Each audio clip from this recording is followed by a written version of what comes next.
Israel would need to defeat many cities to take over the land God had promised them. But God had helped them defeat Jericho and Ai.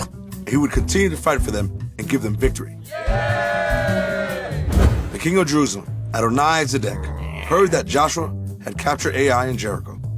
King Adonai-Zedek also heard that Israel had made peace with the people of Gideon, a large city, and he became greatly afraid. So he made a deal with 4 kings of other cities. Come up and help me attack the people of Israel and Gibeon. They thought that if they worked together, they could defeat Joshua and the army of God. The Lord spoke to Joshua and said, "Don't be afraid, because I have already given you victory. They will not be able to stand against you." So Joshua led the Israelites out to fight the 5 kings and their armies. The Lord made them confused so that the Israelites would win. Run away! Run away! The 5 armies ran away, and God sent a storm with large hail to defeat them as they retreated. On that day, Joshua spoke to the Lord and told the sun to stand still in the sky. God listened to Joshua, and the sun stayed still in the middle of the sky so that the Israelites would have all the time they needed to finish the battle. It was a miraculous day. God continued to fight for Israel. The Israelites went on to capture 6 more cities in the Promised Land. Joshua and the Israelites conquered the whole southern region of Israel, just as the Lord had commanded. The kings of the northern cities were afraid. They all joined together to try to defend themselves against the people of God. The Lord spoke to Joshua again. "Don't be afraid, because by this time tomorrow, I will cause all of them to be defeated by you." Joshua and his army completely destroyed the northern cities. Just as God had promised, Joshua led the Israelites to take all the land that God had promised. Joshua gave each tribe a portion of the land, and the people had rest from war. God fought for Israel, and all their enemies were defeated. Jesus lived a sinless life and defeated our enemies, sin and death, when he died on the cross. If we believe in him, we receive his righteousness.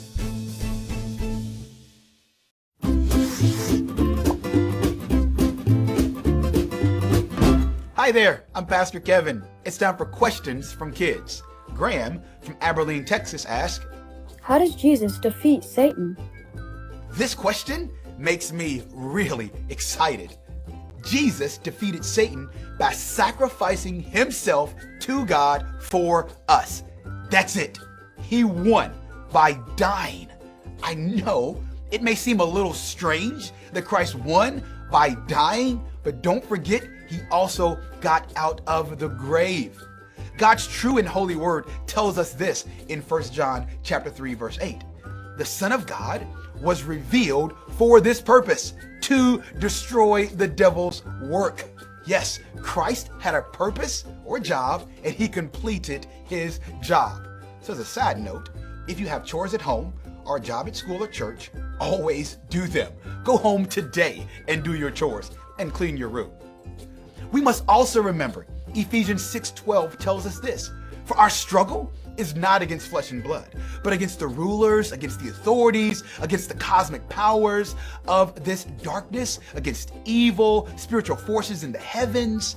This means that although Christ has defeated Satan, we have not yet celebrated the victory. It's kind of like a soccer game where a team is up by 10 goals with 30 seconds left. Everyone watching knows the game is over and the team with 10 goals is going to win, but there's still a little time left on the clock. Well, Christians have already won because Christ died for us. We are just waiting for Christ to return whenever he is ready. The good news is God has won. He is now our shield and our protector. How is God our shield and protector? I would love to hear from you. If you have a question, email me at gospelproject.kids@lifeway.com, and next time I might be answering a question from you.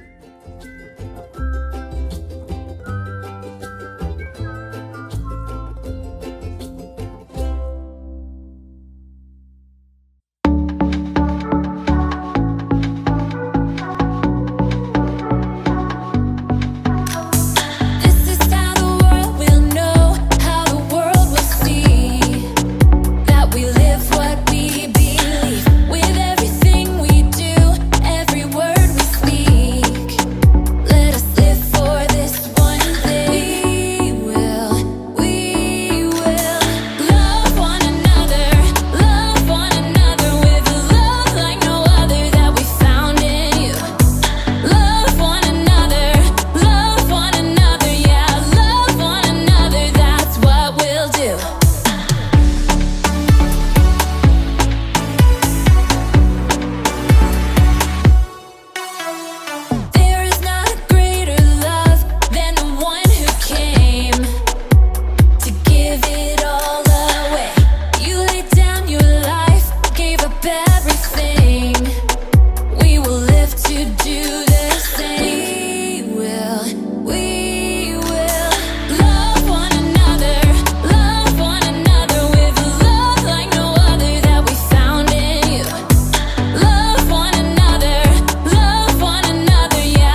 one another, love one another, yeah, love one another, that's what we'll do.